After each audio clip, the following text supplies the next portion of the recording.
Professor Layton, Yokai Watch, Ni no Kuni, and Inazuma 11 have significantly influenced the lives of many people. All of these titles originated from Level 5, a development studio founded in Japan in 1998. Under the leadership of Akihiro Hino, the studio became known worldwide. Professor Layton and Yokai Watch in particular managed to bring smiles to the faces of millions of players. However, in the late 2010s, things started looking bleak. Sales figures for all their games plummeted, and interest in Yokai Watch, Layton, and their other games evaporated. Level 5 disappeared from the West, closed studios, laid off employees, and for many years, the studio's future remained uncertain. Now they are celebrating their big comeback and aim to conquer the market once again. But all of that is overshadowed by one major scandal. The studio is relying heavily on the use of generative AI. But let's perhaps start from the beginning. Level 5 was founded in 1998 by Akihiro Hino in Fukuoka, Japan. With about 150 employees, they developed their first games for the PlayStation 2. The action RPGs Dark Cloud and Dark Chronicle established the studio as a staple name in the gaming market during the early 2000s. Even if the sales figures weren't amazing, the opinions of players and the press were positive, and it was clear that Level 5 had real talent. Square Enix noticed this as well, leading them to entrust Level 5 with the vital task of developing Dragon Quest VIII.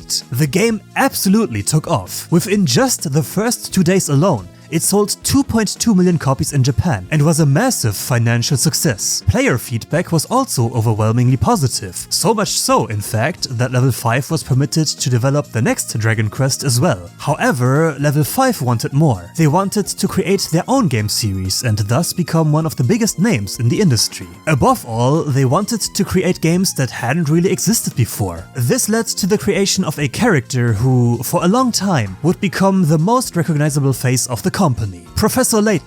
In 2007, Level 5 released Professor Layton and the Curious Village for the newly launched Nintendo DS. Professor Layton is a puzzle game series where players follow a mysterious story, solve hundreds of puzzles, and enjoy a stylish soundtrack. Such games were unusual at the time. While the big companies worked on new RPGs, platformers, and shooters, Level 5 went its own way and released a charming puzzle game. And that paid off completely. Sales numbers in Japan were good, and even better in the rest of the world. With more than 4 million copies sold, the first installment of the Layton series set a strong foundation for the future. Player feedback was also very positive. What distinguishes Professor Layton most of all is that it turned a new demographic into gamers. People who previously had nothing to do with video games suddenly bought a Nintendo DS just to play the puzzle game. This wasn't just because of Level 5 and Layton alone, but also because of Nintendo's strategy to appeal to a new player base with the Nintendo DS and games like Nintendogs, Big Brain Academy, and Animal Crossing. Suddenly, games were no longer just for hardcore gamers, but also appealed to people we nowadays would probably call casual players. Layton's massive success led to the release of 5 more main titles and several spin-offs over the next 6 years. But that was far from Level 5's greatest achievement. While Level 5 managed to develop other successful titles like Inazuma 11 and Ni no Kuni, their biggest hit was clearly something else. In 2013, Level 5 released Yokai Watch, and the game became a huge phenomenon in Japan. While the first game was a major success with about 3 million copies sold, the second installment completely exploded, surpassing 7 million units sold. Yokai Watch became an essential part of Japanese childhood culture. Games, anime, merchandise, manga. At that time, Yokai Watch was virtually everywhere. If you're interested in the full story, feel free to check out my video on the rise and fall of Yokai Watch. Yokai Watch was therefore a giant success in Japan, but Level 5 wanted to establish the game series globally too. A few years later, in partnership with Nintendo, they attempted to bring the series to international markets. Level 5's attempt to replicate the massive success of Yokai Watch worldwide is now considered one of the biggest mistakes in the company's history. While the series took off almost instantly in Japan, selling millions in a very short time, the feedback was significantly more tame in other parts of the world. In Japan, the series was deeply rooted in history and everyday life. The term term yokai refers to various types of supernatural beings from Japanese folklore. These can be animals, objects, or even humans with supernatural abilities. In the West, however, these concepts hit massive barriers. Localization posed enormous challenges because many concepts of the yokai,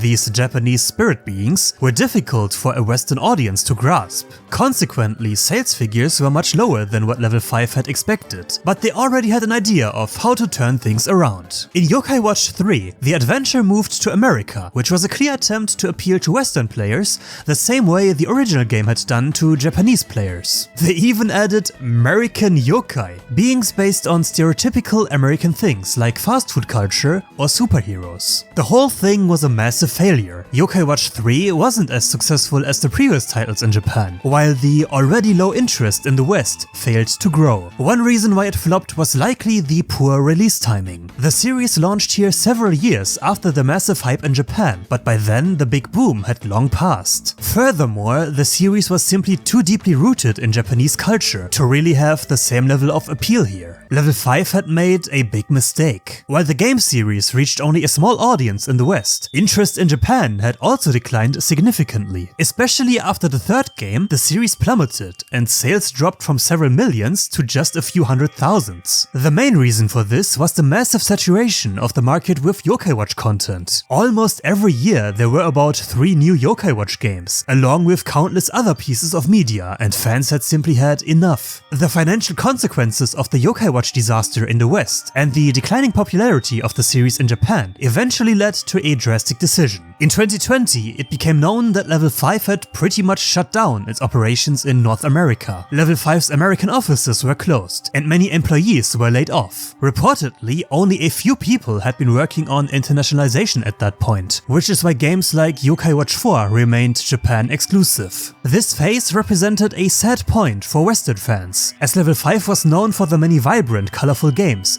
that had shaped many people's childhoods. Consequently, communication with international fans dropped significantly. The beloved game series that had once influenced so many of us seemed dead, and Level 5 was but a shadow of its former self. It took about 5 years before Level 5 attempted its comeback. In 2025, they aimed to make a strong comeback with Fantasy Life, Inazuma 11 and Professor Layton. However, they didn't want to solely rely on established names. They also wanted to continue their original mission of establishing new series on the market. For instance, in 2023, they announced the crime RPG Decapolice, where they intended to implement new creative ideas once again. Their comeback was therefore meant to be a mix of the old and familiar, combined with a fresh new breeze. And while this comeback was successful, it also revealed several problems. Nothing symbolizes the state of Level 5 better than the development history of Inazuma 11 Victory Road. The game, which was previously announced in 2016 under the title Inazuma 11 Ares, was supposed to be released in 2018 alongside the corresponding anime. What followed, however,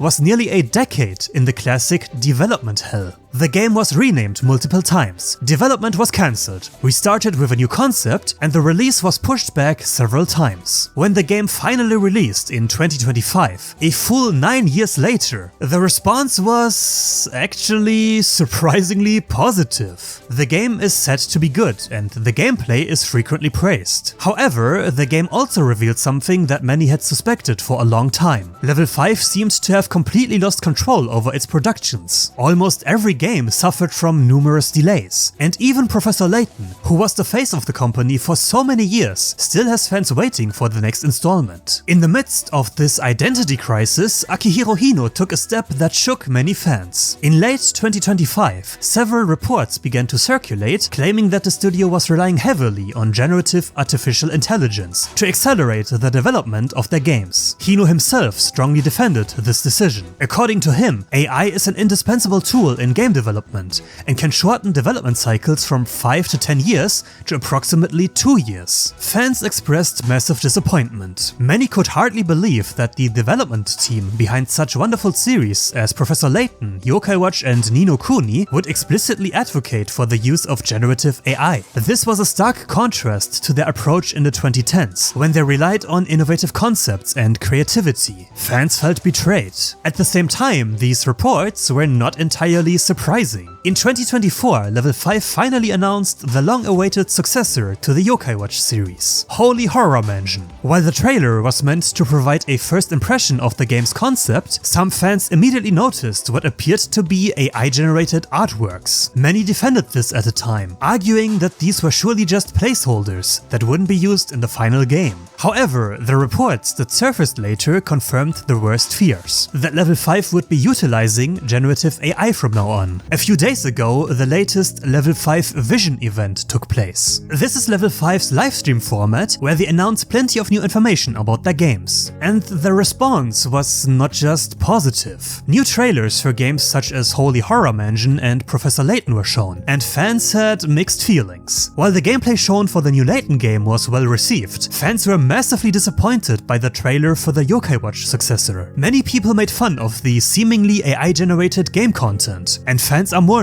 what has become of Level 5 and their beautiful childhood memories. The game's art style in particular is frequently criticized, and fans often label the game as AI-generated. Even those who can see positive things in generative AI find little to like about this game, as it appears incredibly lifeless. Furthermore, the Yokai Watch gacha game Yokai Watch Puni Puni, better known here as Yokai Watch Wibble Wobble, which was released in 2015, launched an AI-themed event a few days ago. In this event, players encounter yokai based on ChatGPT, Microsoft Copilot, and Google Gemini. While some praise the self-irony, others are massively disappointed by it. Ultimately, it is sad to see the situation in which such a great developer as Level 5 finds itself today. The decline in sales across all their major game series led them to first withdraw from the West and now rely on generative AI to save time and costs. Although they intend to make a big comeback this way, it leaves a really bitter taste for longtime fans, making them question whether they even want to support the studio anymore. The fall of Level 5 is therefore a dramatic one. It is the story of a studio that significantly influenced the lives of many gamers in the 2010s and is now, unfortunately, a complete disappointment. Nevertheless, games like Inazuma 11 Victory Road are glimpses of hope that clearly show that the studio is still talented. What will eventually become of Level 5 remains to be seen, but at the moment it is questionable whether the big comeback will truly succeed.